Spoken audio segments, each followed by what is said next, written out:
Coming up, many years ago, the Daily Telegraph was considered a sensible, grown-up paper.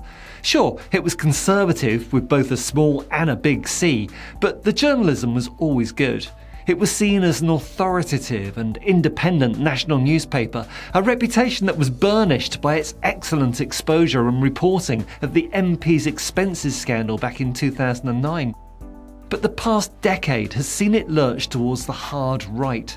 It now seems to be the largest source for the Unhinged Headlines feature on James O'Brien's morning talk show on LBC.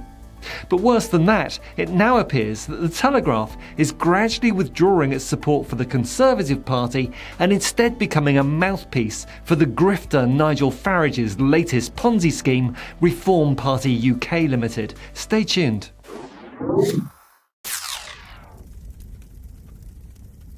I have a confession. I pay for a subscription to the Daily Telegraph and to telegraph.co.uk. Purely for the benefit of the Truth to Power channel, I assure you. And even compared to other hard right-wing papers like the Mail and the Express, its nastiness is quite shocking. The Telegraph's print circulation is still around 300,000 daily, and its online version boasts millions of unique visitors to its website each month, making it one of the UK's most influential news outlets. For those of you not familiar with the present-day Daily Telegraph, and many of you won't be as the paper itself is expensive and the website's hidden behind an expensive paywall, allow me to share some Telegraph headlines from this week alone. Why aren't we proud to be British? How Labour could take away your state pension. Lammy is turning Britain into a global laughingstock. I went to state school, but Labour's war on the private sector is indefensible. And my particular favourite Unhinged Telegraph headline and indeed article this week is this comment piece written by Sunday Telegraph editor Alistair Heath. Labour's greatest lie has been exposed and the backlash will be terrible. Now fair enough, you might think. The means testing of the winter fuel allowance and proposed changes to tax on pensions are hardly popular policies. But in a country still recovering from the fascist riots last month, just listen to this language. The backlash will be terrible. Heath goes on to explain what he calls Labour's greatest lie. Can you guess what it is, according to the Sunday Telegraph editor? Labour's greatest lie is that the left is more moral than the right. He claims, this sanctimonious humbug goes to the heart of how the Labour government sees itself and drives its insufferable messiah complex. Sorry, what, pardon? Now, I'm critical of Starmer's weeks-old Labour government, but insufferable messiah complex? Sounds a bit unhinged to me. But Heath warms to his theme. Self-styled progressives consider themselves to be better people, he reckons. They care, his inverted commas, not mine. They are compassionate. They are kind. They believe in social justice, trade union powers, anti-racism, altruism, equity, and saving the planet. Yes, I go along with that definition of progressive as far as it goes. Heath adds, unlike the selfish, demagogic, reactionary, hateful, imperialistic, capitalist, corrupt barbarians on the right, no source is given for his description of the right, but Heath helpfully adds, this ludicrous caricature is the product of a toxic psychological conceit. Bingo.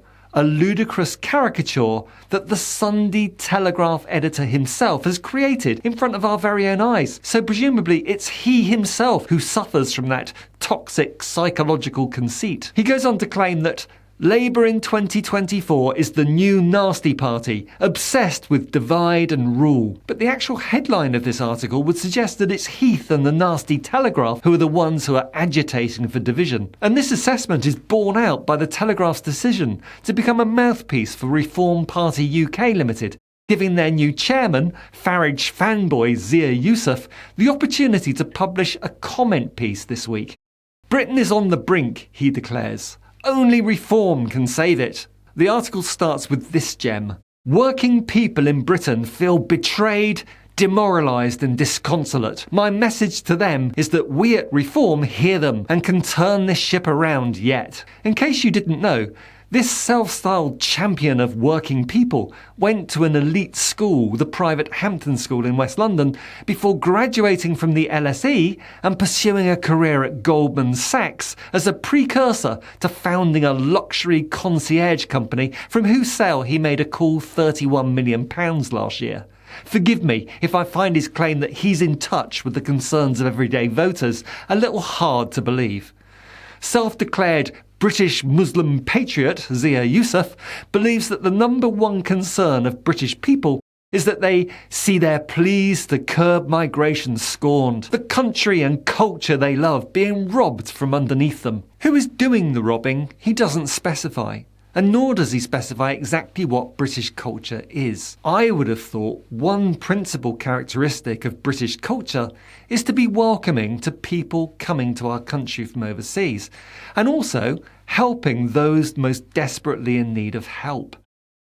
But clearly the self-declared British Muslim patriot feels he knows better than me. He digs his hole deeper, adding that British people fear walking to the local shop lest they fall victim to the knife crime epidemic the Westminster class seem to have no appetite to curtail. Absolute nonsense. Violent crime statistics are at historically low levels. And my experience, albeit as an ageing white male, is that I feel perfectly safe walking in the street any time of day or night, whether in the small southwestern town where I live, or in the nearby cities of Exeter and Plymouth, or indeed in London where most of my friends reside, where I could be found recently walking the streets of Peckham, one of London's more deprived areas, at 2 o'clock in the morning and feeling perfectly safe. Naive, you might think, but I'm here to tell the tale. And of course, I understand that's not everyone's experience. People do occasionally get stabbed in big cities across the world. But right-wing tropes are always based on unjustified, irrational fear. Fear of immigration, fear of change, fear of crime, fear of the unknown, and fear of the unfamiliar.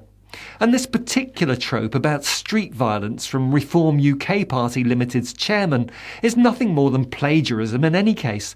The far-right presidential candidate and convicted felon Donald Trump using an almost identical Americanised version of this statement in a recent campaign speech.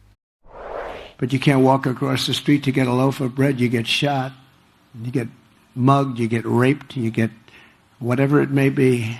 And you've seen it, and I've seen it. And it's time for a change. We have to bring back our cities. We have these cities that are great cities where people are afraid to live in them. Trump's Republicans and Farage's Reform are cast from the same mould. Yusuf adds that both Tories and Labour leave our border open, explode the size of the population, raise taxes, drive fuel bills up, release violent criminals from jail early, and put foreign citizens above their own. An oft-repeated claim from the far right, that one, that the government puts foreign citizens above their own. A claim that has been fact-checked ad infinitum and always found to be supported by absolutely no evidence whatsoever. This is just one example regarding the myth regarding benefits. Yusuf then adds, the Conservatives promised in manifesto after manifesto to bring net migration down to tens of thousands. Each time they betrayed their members and their voters. I speak to many voters who consider the scale of this betrayal to be tantamount to treason. Again, the unhinged language at the far right with talk of betrayal and treason.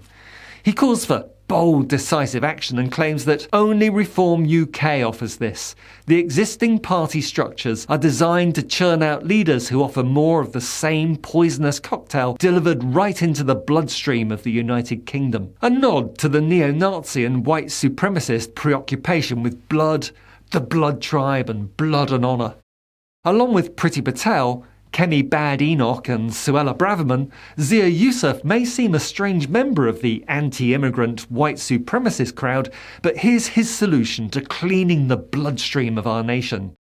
Nigel Farage offers us hope. A Prime Minister Farage would bring an immediate halt to the illegal boat crossings, freeze non-essential migration, get knives off our streets, ensure illegal migrants stand no chance of remaining in the country and put British people first. Britain first then. That sounds familiar. Yusuf goes on, such claims are sneered at by the same political class that sneer at their voters. Well, I sneer at those claims of Prime Minister Farage as the omnipotent messiah too. They claim such problems are really complex and difficult to solve. Yeah, that's because they are complex and difficult to solve. If these problems were easy to solve, the Tories would have done so and remained in office.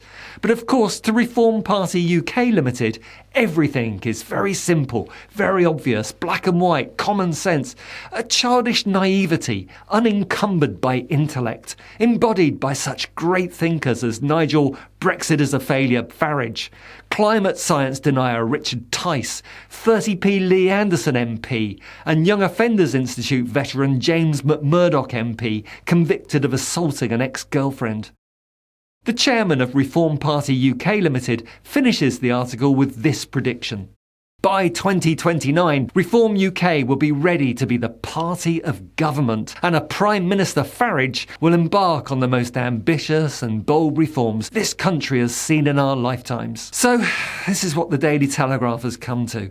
A nasty paper for nasty people, stirring division, using the language of hate in multiple headlines, making up lies about Labour, and providing a platform for a party of the far right as they transition away from supporting the Tories and towards throwing their weight behind Nigel Farage's latest money-making vehicle.